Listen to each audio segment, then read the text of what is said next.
Sejam bem-vindos aos Awards de 2021 do Chá de Trovão. Eu sou o Thunder e agora vamos falar dos piores animes que tivemos em 2021. Claro que para fazer essa lista seguimos esses critérios aqui, para analisarmos o quão ruim foi cada um desses animes. Tive a ajuda da nossa maravilhosa equipe com o Igor, o Rafa e o Maurício. Muito obrigado pela força de vocês. E força também de todo mundo que tá ajudando a compartilhar, dando like, se inscrevendo aqui no canal, pra gente continuar fazendo esses projetos, que por mais que esteja um pouquinho atrasado esse ano, ainda a gente faz com o coração. Com o coração também temos a nossa lojinha do Chá de Trovão para você conseguir comprar essas canecas maravilhosas e essas camisas aqui. É só você vir aqui no link da descrição. Então vamos lá bater nos animes que vocês gostam com argumentos.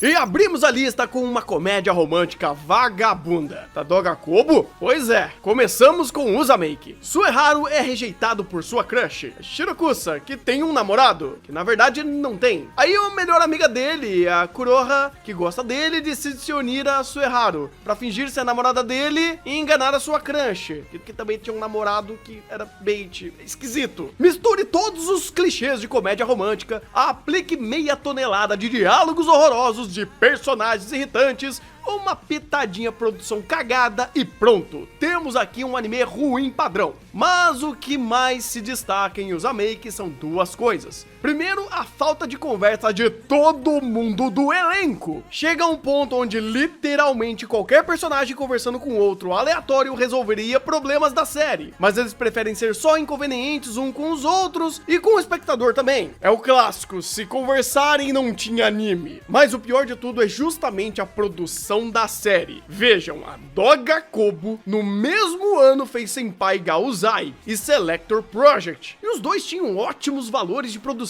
E no ano anterior tivemos Mahou de Yasumi e Yesterday. E quando chegamos em Uzumaki, vemos erros tão básicos de coloração, muita inconstância na animação e direção hiper torta. É impossível não ficar espantado com um salto tão baixo de qualidade, vindo de um estúdio que estava indo tão bem. Deve ter acabado o orçamento. Por conta disso, decidimos dar um mérito para essa obra e usarmos ele para abrir o top dos piores do ano. Em nono lugar, a detetive tá morta. E deveria continuar assim. Com vocês, Omae wa Mou Shinderu. Nani?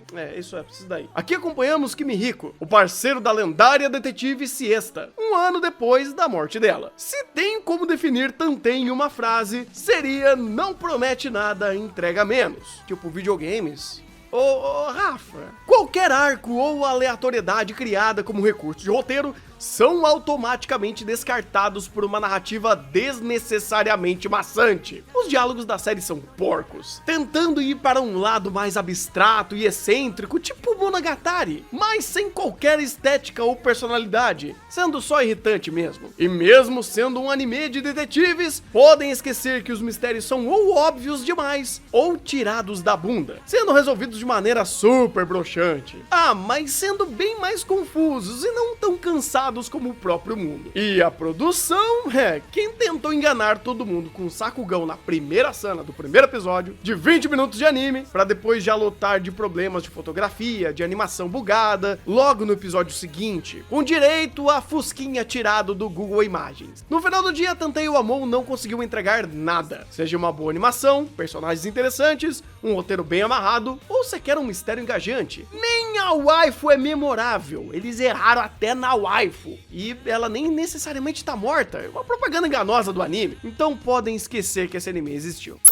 Em oitavo lugar, independente das discussões sobre os manjis que esse anime tenha gerado, todos podemos concordar que o Tokyo Rebeldes é só uma grande porcaria, certo? Takemichi é um grande incompetente que ganha o poder de voltar no tempo para salvar a sua ex-namorada e virar líder de uma gangue de delinquentes. Isso parece esquisito, certo? Não se preocupem, esquisito é o anime inteiro. É uma completa bagunça recheada de saltos lógicos um atrás do outro. Roteiro furado é um apelido para Tokyo Revengers, de tanto que seus conceitos sobre viagens no tempo são esburacados e convenientes. A série tenta fazer a escolha de captar o espectador pelo emocional, então todas suas cenas tendem a serem grandiosas e catárticas. Mas a escrita é tão ruim que nada aqui faz sentido. E e basta qualquer atenção ou pensamento para saber que tem algo de errado a cada diálogo. A segunda parte da série morre só de você prestar atenção no que está sendo dito. E a obra é tão cara de pau que tenta copiar na cara dura momentos de outras séries de viagem no tempo, como ReZero, e fracassa miseravelmente. Mas bem, o que importa é a porrada, né? Já que é um anime de delinquentes, adolescentes revoltadinhos dando porrada um no outro, né? Deve ser de boa qualidade. Não é outra catástrofe. O diretor até tenta tirar uma outra coisa boa, mas no geral, a produção é toda torta, com péssimos storyboards de batalha e as lutas são uma tristeza. A trilha sonora ao menos cumpre seu papel, mas é apenas uma cereja no meio desse bolo de porcaria. No final não dá pra voltar atrás e refazer o erro de Tokyo Revengers. Então vamos apenas colocar ele aqui no nosso 8º lugar e esquecer que esse negócio existiu. E pelo amor de Madoka, não use cosplay de Tokyo Revengers no meio da rua. Em 7º lugar, uma guerra entre figuras históricas sem nenhum bom motivo. E eu não estou falando de Fate, com vocês, Record of Ragnarok. Por uma boa razão, Bruninha, não sei se é Bruninha, agora é Bruninha, uma das valquírias desse mundo, peita Zeus falando que a humanidade é pica e chama Zeus pro pau, fazendo um torneio entre heróis humanos e deuses. A última coisa que eu reclamaria aqui seria seu roteiro se entregasse o que ele deveria ter feito. Dedo no Adão e gritaria! Pois o pior aspecto de longe aqui são as batalhas. Além de serem lentas, ineficientes, expositivas, parecendo Bleach, elas jogam fora uma estética complexa e trabalhada em quadros chaves no lixo, parecendo um episódio de Dragon Ball que Namekusei vai explodir em 5 eternos minutos. Isso num anime que não tem 500 episódios, mas 13, deixando toda a empolgação da batalha para os míseros segundos finais, em um grande golpe sendo executado, que não é tão grande assim. Ele é enrolado desse jeito porque não tem o que contar. Ele gasta 3 episódios fácil em uma luta onde não existe uma mísera conexão entre dois lutadores que foram escolhidos, tentando fazer um link forçado entre eles com motivações extremamente rasas e falsas, toda sua lorota sentimentalista e frases de efeito são uma mentira. A premissa é tão fácil em fazer um torneio mortal entre figuras mitológicas, é só uma ideia muito batida jogada no lixo porque deu super errado em fazer o anime no PowerPoint, ou melhor, no Excel. Se fosse muito bem produzido, a gente passava aquele paninho, mas não foi o caso e ele acabou em nosso 7º lugar. Em 6º lugar, aquela continuação que ninguém esperava nada, mas conseguiu surpreender a todos. 2ª temporada de Neverland. Essa segunda parte procura contar o que aconteceu com a Emma e o seu grupo após sair do orfanato, no mundo infestado de demônios. É de conhecimento público que Neverland decaiu e muito do material original, a partir da fuga deles. Então, todo o comitê de produção, incluindo o próprio autor, se prontificaram para corrigir esses problemas nessa sequência, além de terminar toda a adaptação em 11 episódios. Parece bom, né? Parece legal, vamos refazer o negócio, só que melhor. E deu errado. O anime ficou completamente desfocado, cheio de explicações corridas ou situações desnecessárias, pior que o mangá. O que mais tem na sua 2ª temporada é conflitos complicados sendo resolvidos numa transição de episódio, sem qualquer lógica ou consequência, usando até o famoso efeito Marta, para correr com momentos que ele mesmo aborda, mas que não quer terminar. Pra vocês terem uma noção, os últimos 2 episódios estavam tão bagunçados que sequer temos roteirista acreditado neles. Sim, o próprio autor não quis colocar o seu nominho nessa bomba. Também, depois de rusharem um arco inteiro do mangá em 1 minuto e um slideshow, nem eu queria estar com meu nominho ali. Bem, pelo menos a produção continua boa, principalmente direção, né? Inicialmente sim, no começo da temporada tava indo bem, mas depois a fotografia vai pro saco e não consegue mais encaixar monstros em CG com os cenários, ou mesmo personagens no cenário morto e vazio de sempre, fora que a própria animação desaparece nos episódios finais, com cenas horrorosas para compor o momento final do anime. Por fim, por mais que Neverland não seja lá uma grande obra, mesmo em seu mangá, ter uma 2ª temporada como essa, ainda mais como fechamento, é um absurdo tremendo para quem é fã. Estraga vários momentos e personagens à toa, e apenas consegue engajar para saber o que vai acontecer no próximo episódio, só que no próximo episódio não acontece nada. Por conta disso, ele fica em nosso 6º lugar. Em quinto lugar, temos uma já conhecida pedra no nosso caminho. Com vocês, Dr. Pedra, voltando para o nosso top, com muito mérito dos seus velhos problemas. A humanidade foi misteriosamente petrificada e depois de um sono de mais de 3.000 anos, Senku, o nosso shounen cienceiro gênio com J, despertou e resolveu restaurar a civilização humana através do seu maior alicerce, a ciência! E seguindo a premissa dessa temporada, Senku e seus amiguinhos vão travar uma poderosa batalha contra aqueles que se opõem ao progresso humano, em prol de manter a pureza da humanidade dos seus tempos pré-históricos. Antes fosse uma temporada que falasse sobre antivacina, seria melhor. Mas vamos deixar temporariamente os problemas intrínsecos às sinopses de lado e vamos começar do básico, prosseguindo com os problemas de roteiro da primeira temporada. Esse se mantém simplório, maniqueísta e contraditório, como de praxe, com praticamente tudo orbitando em reforçar o quão inteligegue é o Senku. Novamente, processos são frequentemente pulados, conveniências são criadas ao bel prazer e conceitos são distorcidos. Tudo isso enquanto o anime ativamente chama todo espectador de burro por você não conhecer toda a tecnologia e conceitos fundamentados da ciência básica. Se já não bastasse esse legado desastroso, essa segunda temporada amplifica os problemas dos personagens, tirando conflitos do Senku, e eu não tô falando do personagem, criando motivações que convenientemente passam a pautar o roteiro sem qualquer construção prévia, direto do Senku, e eu não tô falando do personagem. A manipulação de regras também é amplificada, com certos elementos sendo enfatizados em primeiro plano como importantes e essenciais, para serem esquecidos e jogados de lado na cena seguinte. Também criam-se cargas dramáticas nas ameaças apresentadas, onde a vida dos personagens são colocadas em jogo, para que em seguida nada ter consequência alguma, e algum deus ex-máquina maluco da ciência aparece para salvar todo mundo, porque afinal estamos numa anime pra criança, não pode ter consequência, o Senku tem que ganhar, o Senku é inteligente, o Senku é soberano. Tudo isso coroado com essa premissa, evocando o mito do bom selvagem, onde a civilização corrompe a pureza da humanidade e também corrompe a pureza dos pobres adolescentes, forçados a viver no mundo malvado dos adultos. Isso sem nem falar do conhecimento científico freestyle apresentado. É uma bagunça. Ele erra em ciência tanto quanto qualquer outro assunto abordado aqui. E olha, vocês que já acompanham o canal há um tempinho, vê Dr. Pedra em quinto, já pode esperar que vem coisa muito pior pela frente.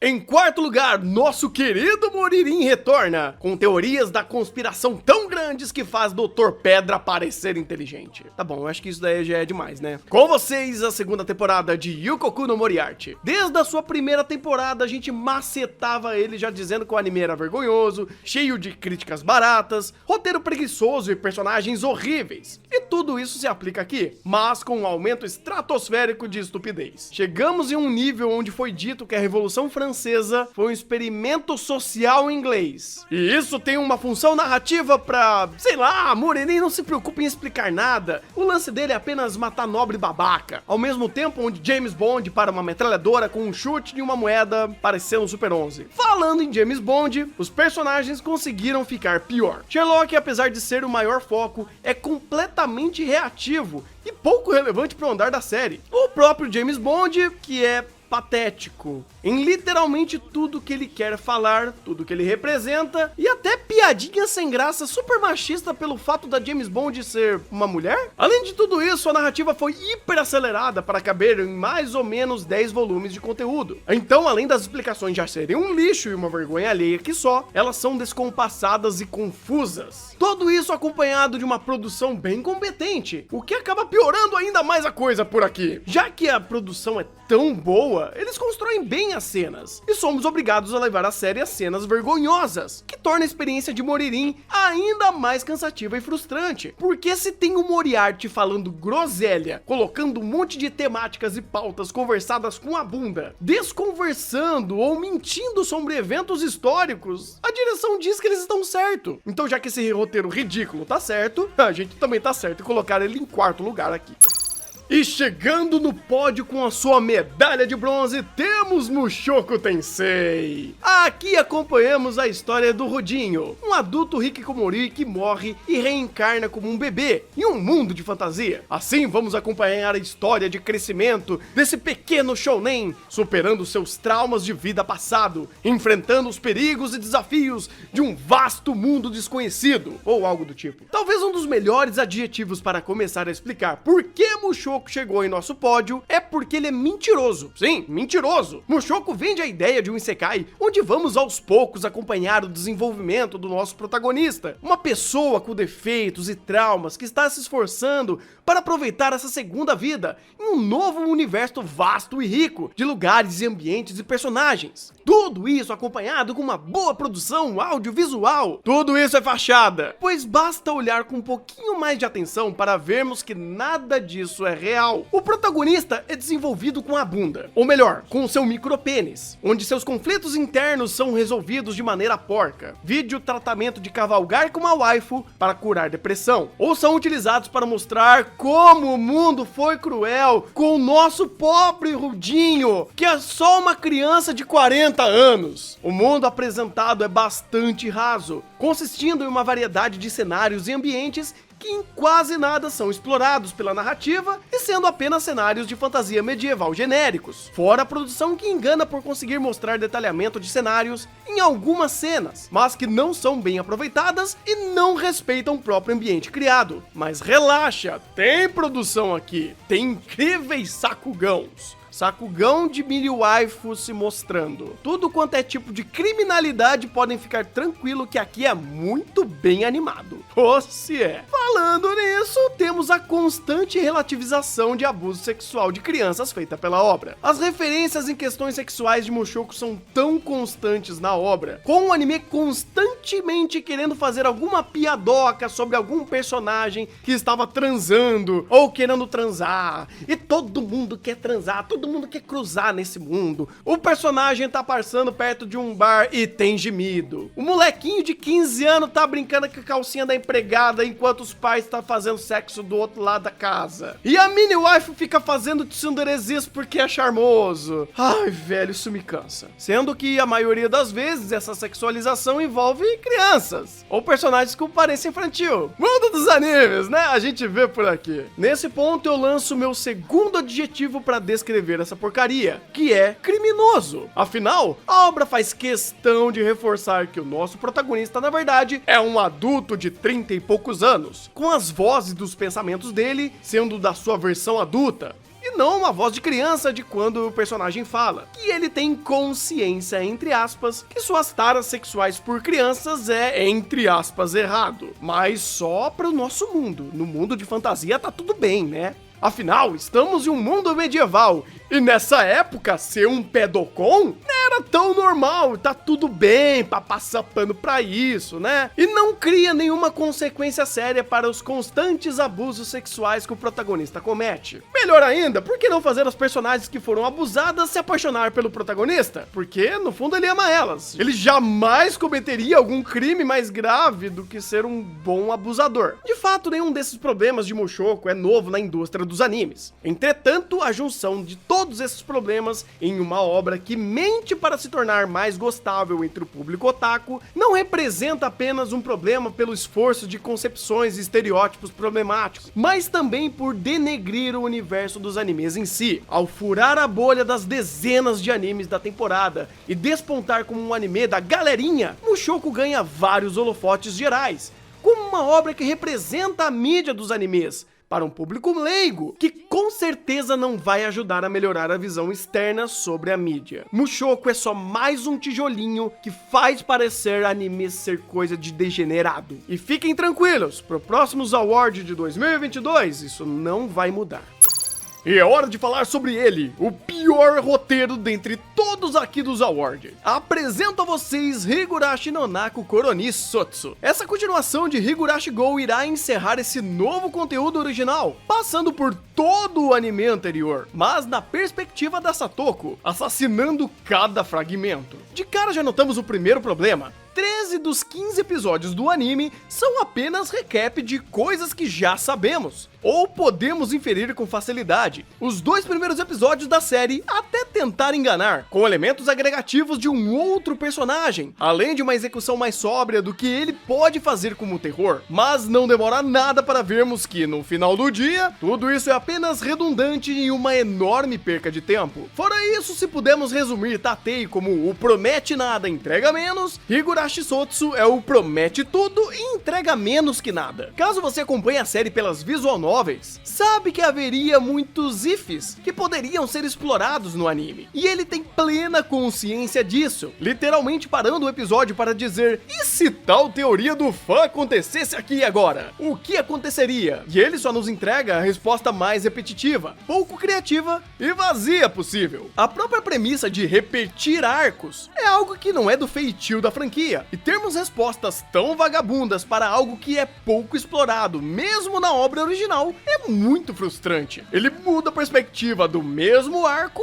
e conta a mesma coisa sem agregar nada com isso. Mas se você pensa que é apenas de tédio que Sotsu vive, não se preocupe, pois a produção tem consciência disso e torna tudo ainda mais estúpido. Temos desde o dilema da porta trancada que não está trancada, ao policial dando drift na parede, lutas de Dragon Ball, ou até mesmo uma deusa super poderosa sendo derrotada e virando uma mini waifu porque shitposting. E não sou eu falando isso, foi confirmado pela staff do anime. E fato é que uma boa parte dos problemas de Sotsu são do anime, tanto que em sua versão mangá não tem absolutamente nada a ver com o que temos aqui, sendo uma história muito mais sólida e funcional. Mas o pior de tudo isso é que, se você não for fã da franquia, acompanhar 39 episódios, prometendo conexões com outras séries da franquia e explorar pontos únicos, é ser recebido com tudo isso, menos do que foi prometido. Eles até tentam encaixar um encerramento final com uma versão da música You, a mais famosa da visual novel, junto com inúmeras referências ao Mineko e Ciconia, ou mesmo a própria visual novel de Higurashi, com um fanservice barato, mas acaba sendo só ofensivo, pois a série não mereceu esses pontos, e muito menos trabalhou essas referências para serem conclusões no final. Ela apenas revisita todos os personagens, momentos marcantes,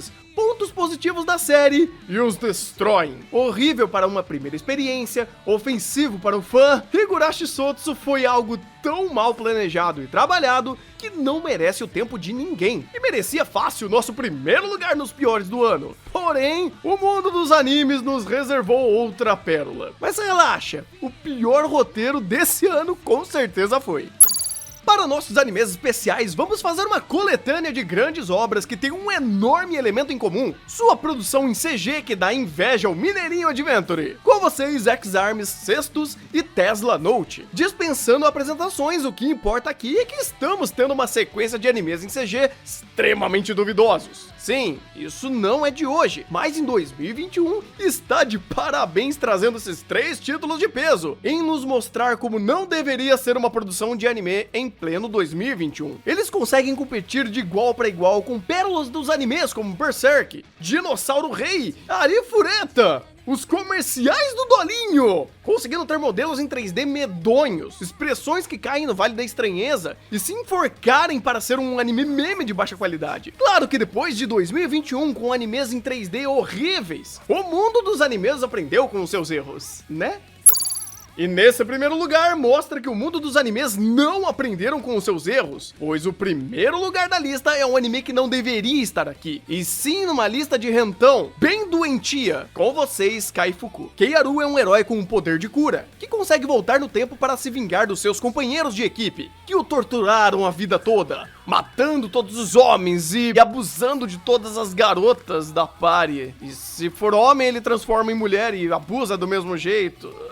É complicado. Eu acho que vocês já entenderam o começo do problema. Tudo que Kaifuku quer fazer é pornografia barata. Não há uma base para o que acontece. Eles apenas decidem parar a história e mostrar um momento de seque-seque sem fim. O agravante é que toda cena de seque-seque é sempre um abuso, uma manipulação emocional, psicológica, tortura, envolvendo drogas. Enfim, é um vasto fetiche de uma mente doente de incel. É até difícil chamar alguém de personagem aqui, já que todos eles são um bando de bonecos infláveis, sem personalidade, em prol de uma narrativa incel. Mas calma, eu sei, você que assistiu o Kaifuku e notou o sofrimento do protagonista, deve estar preparado para defendê-lo, junto com a sua história, não é? Bom, o Zaward não coloca anime sem base na lista, então vimos tudo para afirmar. Que história, irmão? Que história! Sério, gente, a motivação do próprio Keiaru morre nos primeiros 2 episódios. Ele aplica a vingança em uma das principais responsáveis do seu passado triste. E logo depois ele apaga a memória dela e a torna um brinquedinho. E depois começa a pegar um monte de garotas para sua equipe, sem ao menos isso ter alguma conexão com a sua vingança. O roteiro joga essa motivação fora sem pensar 2 vezes, só pra focar em eita bicho, tá rolando sec-sec.